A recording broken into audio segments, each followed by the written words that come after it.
Let's continue our conversation about Stoicism, where we were going over the moral letters by Lucius Annaeus Seneca. I still have not been able to figure out this flickering. It's my device's built-in camera, and there doesn't seem to be a setting to make it stop doing that. So I apologize. Once I've read, I try to keep my head still so that the lighting remains consistent. I'm sorry. I don't think there's anything else I can do. Not right now. Okay. We were going over. I have now spent 2 of these videos on letter number 81. And interestingly, it's a long letter, but I found another section that I thought was very interesting, because it relates to something I myself find difficult, and I always feel that if I struggle with this, certainly there are other people who struggle with this, so it might be interesting to discuss this a bit with each other. So, letter 81, part 3, and this is really the last part. Wisdom, by contrast, adds luster to every benefit, commends them to itself, and takes delight in the constant recollection of them. Bad people have just one pleasure, and a brief one, while they are receiving benefits. The wise person derives a steady and lasting joy, for his delight is not in receiving, but in having received, and that is constant and undying. He thinks nothing of his injuries, forgetting them not out of carelessness, but of his own volition. He does not make the worst out of everything, nor does he go looking for someone to blame for his misfortune. Rather, he attributes to fortune the misdeeds of other people. He does not find fault with people's words or facial expressions. He puts a kind interpretation on anything that happens and thus makes it easier to bear. He is not one to remember an offense rather than a service. Insofar as he can, he dwells on earlier and better memories of others, and does not change his attitude toward those who have deserved well of him, unless their crimes are so greatly in excess that the difference is obvious even to one who looks the other way. Even then he alters his attitude only to what it was before the previous benefit. For when the injury is equal to the benefit, some goodwill remains in his mind.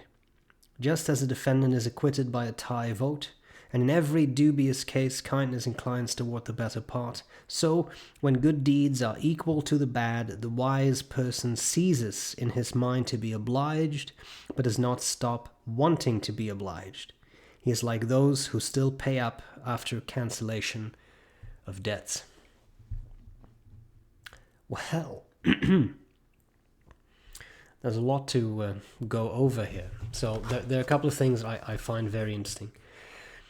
I really liked this passage of bad people have just one pleasure, and a brief one while they are receiving benefits. The wise person derives a steady and lasting joy, for his delight is not in receiving, but in having received, and that is constant and undying. I wish sometimes I was more like that. Because I really like that thought of you don't get a feeling of reward out of something that you get, but because in the past you may have been rewarded, or because someone has expressed gratitude at some point, that was enough. And I think it is human to struggle with that sort of thing. I think we're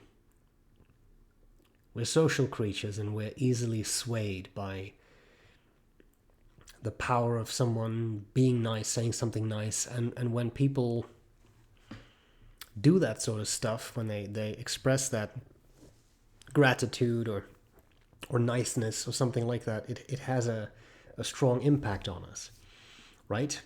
Think how often we tell other people, well, it wasn't your fault, you didn't, and then we can blame some sort of common enemy. I use this in very lightly, right, in quotes, but someone else gets the blame. But it wasn't you, it wasn't your friend, it was their other person. They were clearly out of line. And I think that this to me relates to that, right? I love how clear Seneca is. Bad people just have that one pleasure, and it's brief, because they get the gratitude, because remember, this letter is about gratitude and doing things because they're the right thing to do, not because You do them so that you will receive gratitude from someone. Excuse me. So gratitude like that, right? You, sorry. There we are. So a bad person in Seneca's mind will do that. I've done this. Now be grateful. I want you to be grateful.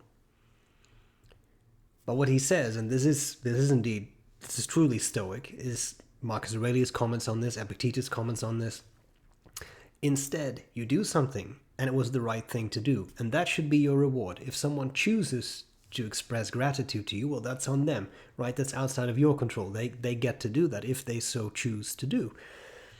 But for you, that shouldn't be what you strive for. For you, what you should really strive for is to do the right thing. And then, having done the right thing, that is your reward. Because you did the right thing, and that is virtuous. It's hard to do that, though. Think about what it takes and what kind of person it takes to do something that may have been hard work, probably required effort. I mean, you're talking not just a very small favor. These, I think, are slightly bigger things. And then nobody acknowledges that. And you should be fine with that. As a Stoic, you should say, that's perfectly fine, because I know I did the right thing. I should have done this thing. I did that thing. And now we're good. That's it.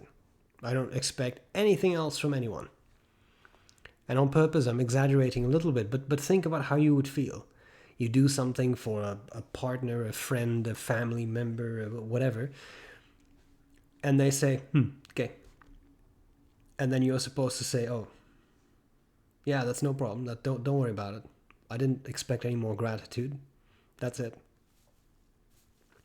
I did the right thing, and that suffices. So again, I wish I could be more like that, and I suppose it takes practice. And I would like if you have a chance to read your input on that. Like how do you do that? Because I struggle with it, and I try, and I know I really try to apply Stoic principles into my everyday life. I really try to make effort, but it's hard to be so satisfied with just knowing, okay, that was the right thing to do and I did it, so that's enough. And sometimes it works out for me and I can do that, but at other times people may respond with gratitude and I'm like, okay, that was it, thanks, okay, yeah, this took me an hour to do, right? So that sort of thing, I find that hard, but I guess that just means that I'm not a sage, so I kind of already knew that. I also really liked this phrase of, he does not make the worst out of everything, nor does he go looking for someone to blame for his misfortune. Rather, he attributes to fortune the misdeeds of other people. He does not find fault with people's words or facial expressions. He puts a kind interpretation on anything that happens and thus makes it easier to bear. He is not one to remember an offense rather than a service. Insofar as he can, he dwells on earlier and better memories of others and does not change his attitude toward those who have deserved well of him unless their crimes are so greatly in excess that the difference is obvious even to one who looks the other way. So that's a good qualifier, right? Like if someone does something really terrible, well then that's, this reasoning doesn't apply. But I love this. He puts a kind interpretation on anything that happens and thus makes it easier to bear, within limits, as Seneca says. If someone does something terrible, you shouldn't turn, at some point you don't turn the other cheek anymore. That because then you're just opening yourself up to abusive situations. That's not what Stoicism is about.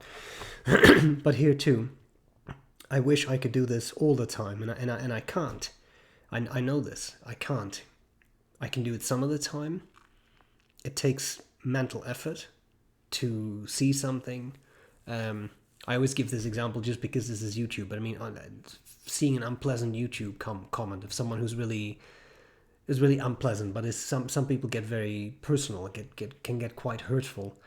I know that I should respond to that with indifference and just think, well, you don't know, that they probably are not happy in their own lives, and then this, that, and the other. Maybe they just had a bad day.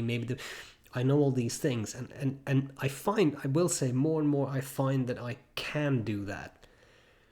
But there still are moments where I struggle tremendously with it, and I can't help myself, and I feel a need to respond, even though I know I shouldn't. And that's difficult. And again, I think that's still well within the normal range if you make progress, right? But progress takes time. I have made. I can look myself look at myself in the mirror and say I have made progress in that regard. Certainly, I'm still not quite where I want to be. But I love that image. Don't find fault with other people's words or facial expressions. Put a kind interpretation on anything that happens, because that will make it easier to bear. Those are powerful words. I really like this letter. Sometimes Seneca can get a little he can get a little stuck in my mind in his rhetoric, and it becomes a bit pompous sometimes. But this was a letter I really enjoyed. So let me know what you think. Let me know how you handle these things. Again, extreme situations being excluded. How do you deal with someone doing or saying something upsetting? Can you do it? Can you sort of smile it away and think, well, but I have other memories of this person and they were good. It's okay. No, with strangers like on YouTube, that's a different situation, I think. But do you do it, and what kind of strategies do you use? For me, I find that I have to take a step back physically. I have to take time and not respond straight away, and that is something that Stoicism has given me, a sort of mental ability that's still a work in progress, but to step back and think, okay, deep breath, don't respond straight away, give yourself 15 minutes, then see how you feel. And most of the time that works pretty well. Anyway, what do you do? I'm curious. How do you handle this sort of situation?